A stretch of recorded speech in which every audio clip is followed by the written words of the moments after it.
Let's have the real conversation. See, one thing I think people still don't understand in 2026 is that power evolves. That's the part people miss. A lot of people still think white supremacy only exists if it looks like the 1950s. They still waiting on somebody to walk outside with a white hood, a burning cross, and call somebody a racial slur.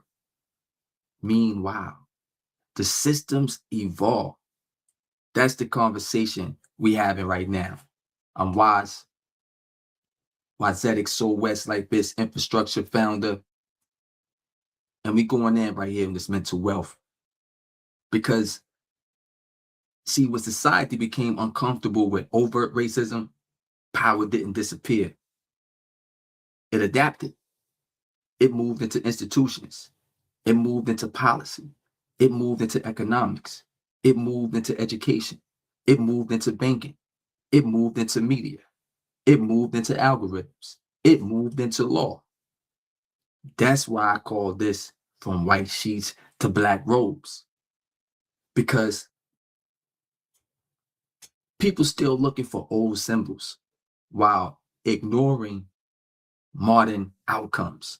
And what makes this conversation uncomfortable is you don't need every individual person in a system to consciously hate black people for the system to still produce unequal outcomes. That's important. A lot of people think, well, this person nice. This company diverse. This institution got black employees. This judge black. This politician black. Okay. But did the structure change? That's different. See, representation and transformation are not the same thing. You can diversify faces without changing power. And I think that's where a lot of people got psychologically confused over the last 20 plus years. America mastered symbolic progress. Real talk. People saw diversity and assumed equity. People saw inclusion and assumed ownership. People saw visibility and assumed power. Nah, there's a difference between being seen and controlling infrastructure. That's why I keep telling entrepreneurs, stop only focusing on motivation. Motivation without systems, understanding will have you emotionally inspired, but structurally trapped. I'm gonna say it again.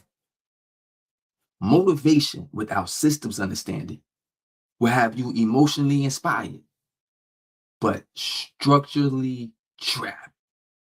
And that's what's happening to a lot of people right now. They got information, but no positioning. They got ambition, but no infrastructure. They got talent, but no access. And then when certain Supreme Court rulings happen, certain economic disparities continue. Certain communities stay under-resourced. Everybody's shocked. Why? The pattern's been here. See, the average person studies personalities. Systems thinkers study patterns. That's the difference. That's why I don't even get emotional first anymore. I analyze first. Because once you understand incentives, history, power, economics, institutional behavior, you stop being surprised by predictable outcomes. And let me say something else. This conversation bigger than race alone. It's about power. Because every society got power structures. Every society got gatekeepers. Every society got systems that determine who gets access, who gets resources, who gets protected, who gets funded, who gets heard, who gets ignored. That's why ownership matters. And so let me back up a little bit. let's just go off the whole script for a moment, right? So I just said every society has, these barriers. Every society got systems, that determines who gets access, who gets resources, who gets protected, who gets funded. But let's say let's talk about China.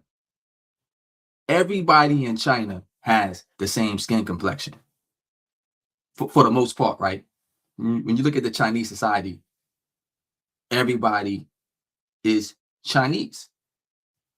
So now when you look at those same type of systems that control who gets access, who get resources, who gets protected, you can't really distinguish the treatment or the expression of it from a racial standpoint. You can't do it from a racial standpoint because why? Probably 99% of the people in China are Chinese or Asian. So you're not really going to be able to say that the way they are expressing things within their social dynamics of structure and systems is just like premised on race. And then not to say that they don't have some other people there. You can have some people there from Africa, you can have some people there from the Middle East, of course. It's a very small population compared to the billions of people that's in China, right? So what I'm saying is, in America,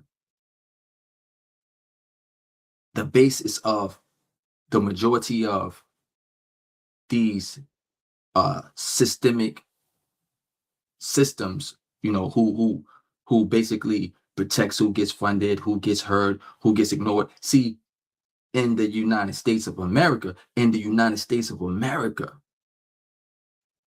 it's more on the level of race. And it's more based off of black and white.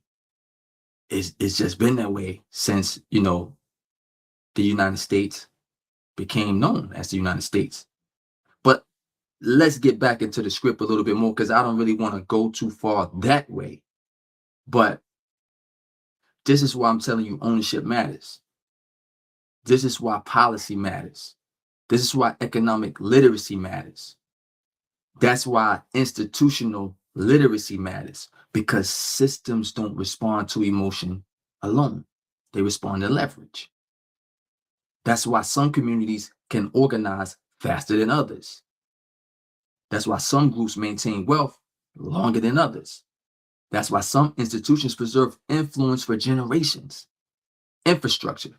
So really what I'm saying about that, going back off the script, in China, it would be more based off of a class structure because basically everybody there are Chinese. So the systems of what would be called the things that protect certain people or exclusive individuals, it will be more based off class. In the United States, class also is incorporated with racism. And see, a lot of people were never taught to see infrastructure.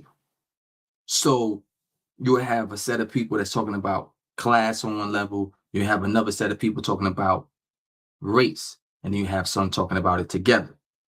But because people were never taught to see infrastructure, a lot of people weren't taught, they were not taught to see infrastructure.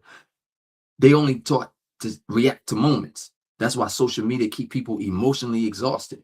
Every week, new outrage, new headline, new controversy, new debate, but nobody asking, what's the underlying structure creating these repeated outcomes? That's the real conversation. And honestly, that's why Wizetics OS exists. That's what Wizetics OS really about. Helping people understand the road before they blame the tractor. Because once you understand systems, you move different. You stop chasing optics. You stop worshiping titles. Yeah, I got be a bachelor's. Got an MBA. Okay, yeah, but I still have to understand the dynamics of the system outside of just the academic, you know, learning framework. Because you could get caught up in the titles. Oh, I'm a PhD, I'm a doctor, you know, I graduated from whatever. And when you don't got the knowledge of yourself, you still can be confused. Because see, when you got the real understanding of how to see in systems, you stop confusing representation for ownership. And you start asking, who controls the infrastructure? Who controls the incentives? Who controls access? Who controls the network? Who controls the capital? Who controls the narrative? That's where real power lives. Not hashtags, not speeches, not symbolic moments. Infrastructure. And until more people understand that, they're going to continue being emotionally shocked by structurally predictable outcomes. That's the conversation. That's the conversation. Because, like I was saying yesterday, I see so called Black leadership coming on different platforms talking about the Supreme Court ruling relating to the Voting Rights Act, or the vote, and how the lines can be drawn or redrawn. And it's just basically from an aspect of Democrat and Republican standpoint, though. And what you're really, what these Black leaders are really saying, so-called Black leaders, what they're saying is all Black people basically Democrats. That's what you're saying, because you're that law and what it's being framed through is Republican and Democratic places. You know, this this area right here will be considered this, and this area right here will be considered this, and we're going to redraw the lines here or whatever. And but it's still just coming down to Democrats saying that, oh, we want to be able to have ourselves properly represented in the Black community, in the black districts, where people with like large populations of Black people, or but what that's just really, you just automatically saying that Black people are Democrats, though. That's how the Black so-called leadership is presenting it. So from white sheets to Black robes, we know that at one point when we were coming through Reconstruction in this country, and the thing became, how can Black people enter into the mainstream society as citizens, transitioning from the position of slaves?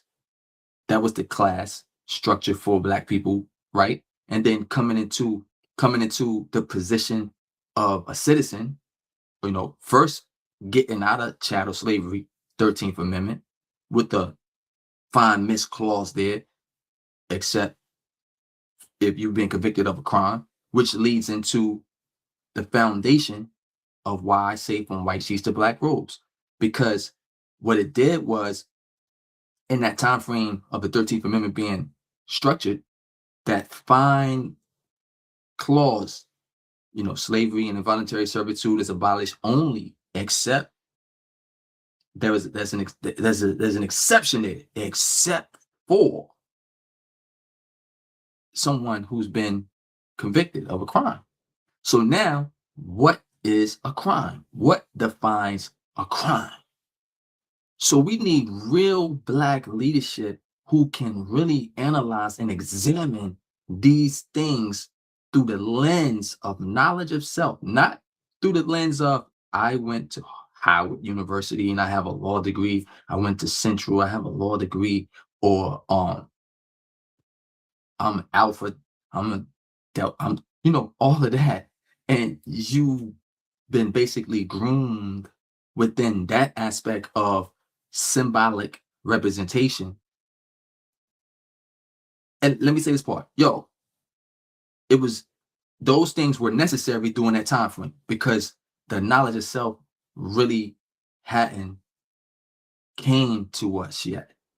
And what do I mean by knowledge itself? So I want to make this clear. The knowledge itself is knowing your origin in this world, who you are as a Black person, knowing where you derive from, what were the systems, culture, and lifestyle that you lived prior to your contact with Caucasians that led us into the situation that we are in now.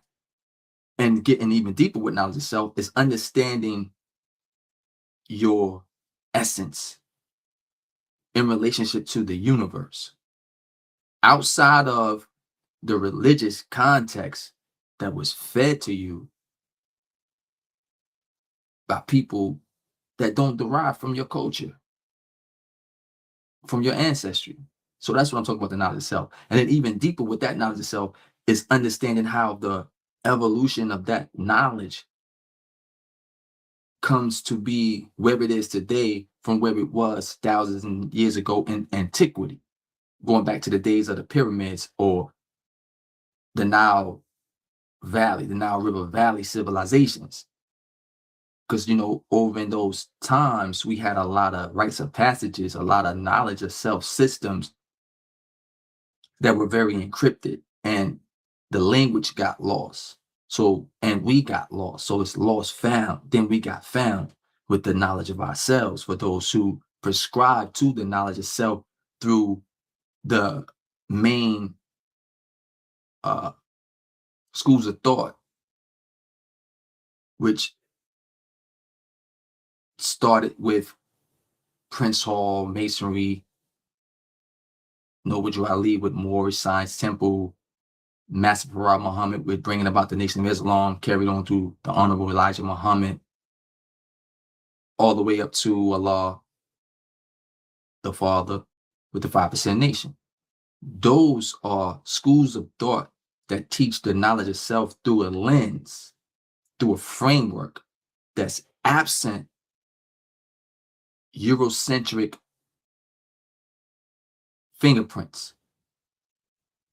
So it gives you an exclusive knowledge prescribed for you and I to deal with the condition, the circumstances that we find ourselves in here in the Western Hemisphere. And so that's why this topic is so important. And this is why when we have those who are in the forefront as Black leaders with good intention, striving to give us thought leadership on how to deal with these things such as what just happened, you got to be very careful about that. Because like I said, the whole basis of that ruling is implying that all Black people are Democrats and that Black people should support the Democratic Party and Black people should be mad because now we will have a hard time having representation on a federal level or a state level or what have you.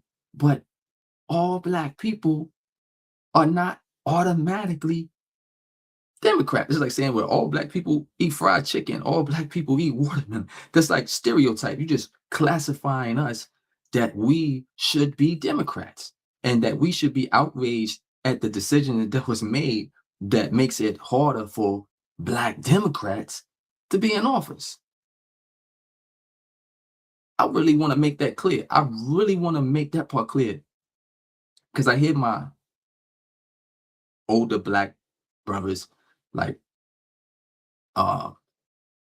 Dr. Eric Dyson, Dr. was Boyce Watkins, just listening to certain people up on social media, on platforms, and certain people talking, and they like really like very like, man, like we need to make sure that we address this situation because we going backwards and we are like still facing racism in this country, systemic racism by the government and the Trump, all this. Yo, cut it out, man.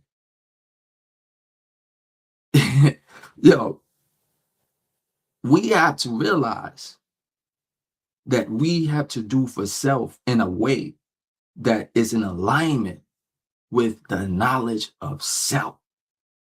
And then you have to study what was prescribed for us in regards to the knowledge of self. Even, because these things are levels of light, is levels of knowledge.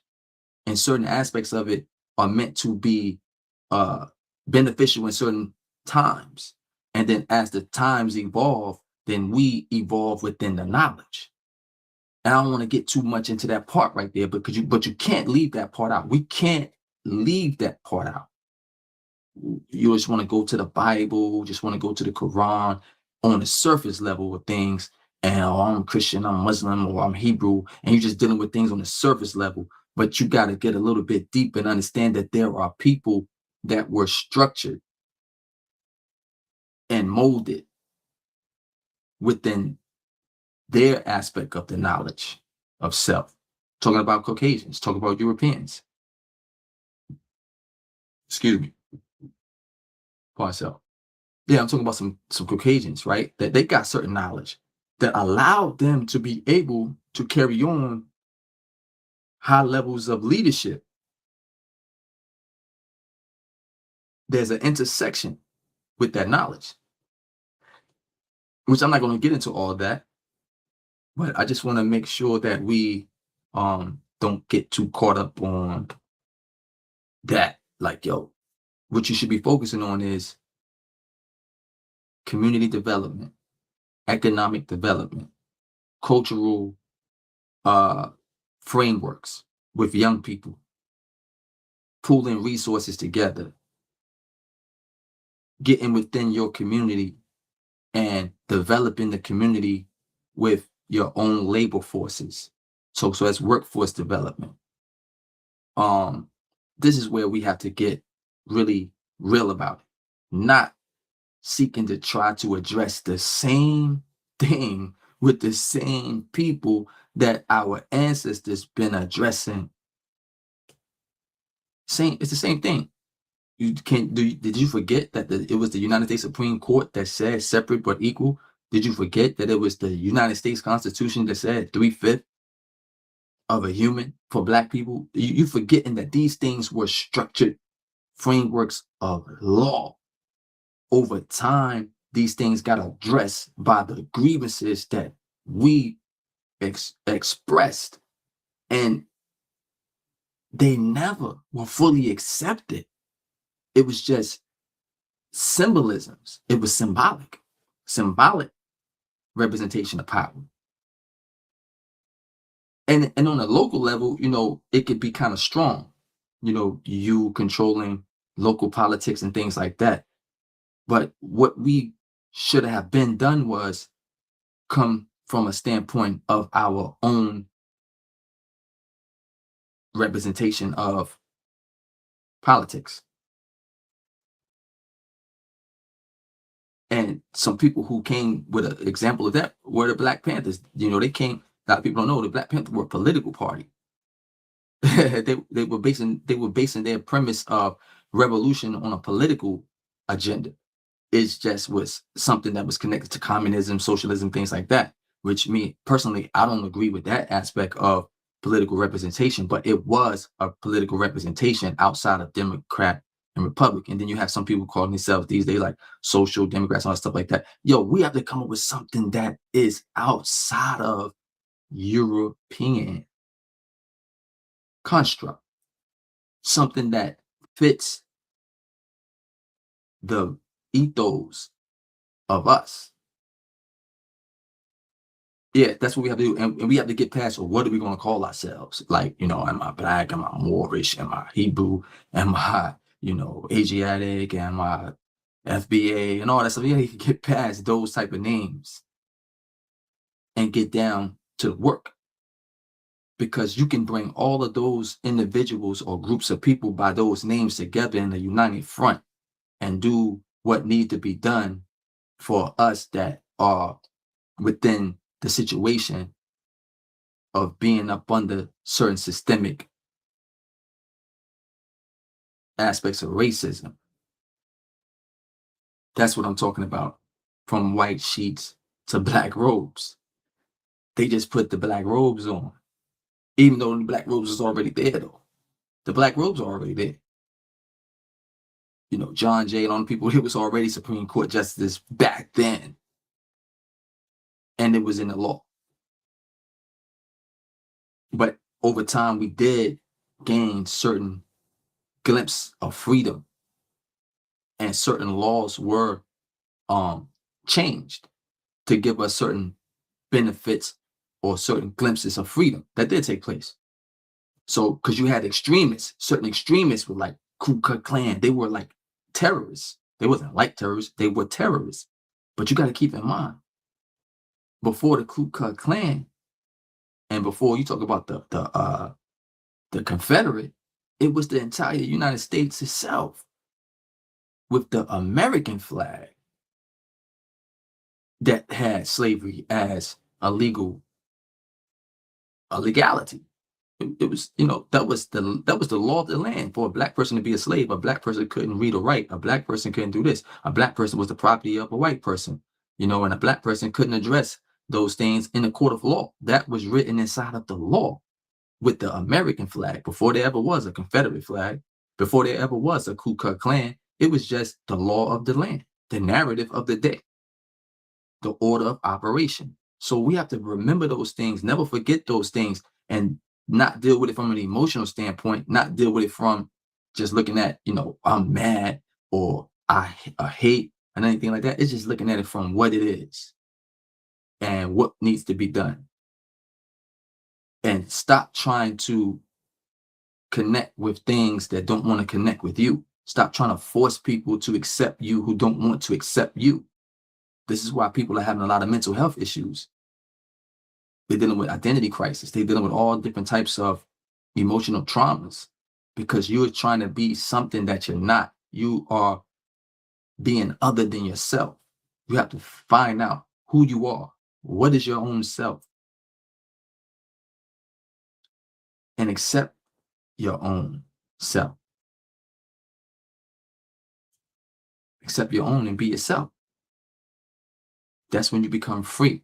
That's when we collectively begin to rise into where we need to rise into and stop being subjected to emotional turmoil, trauma, oppression by those who never really intended for us to be equal in our experience here. But just because they never intended that don't mean that we can't still have our own and do what we need to do. And we can coexist. We can coexist in a way that's peaceful. Because one of the greatest thought leaders of the time, the Honorable Elijah Muhammad, said, separation is the only solution. It's the best and only solution. That's what he said. The Honorable Elijah Muhammad said separation was the best and only solution for the black and white issue. Allah, the Father, who I prescribe through within my school of thought, said black and white must unite. He said something a little bit different, but you got to understand where he was coming from, what was his purpose, understand his vision. And that's a whole nother subject matter that we can get into another time. And when we get into those type of things, it don't even have to be on these platforms where everybody is observing our conversation and how we go about discussing our affairs and what we need to do, because everything ain't for everybody. But these conversations must be had so that we can really address what we need to address, so that we can get to experience the true freedom indeed that every human being deserves and is afforded by nature, that no man can righteously take away from you. And I'm going to end with that. I know I kind of went off script, but that was needed for this time. Wizetics, or West.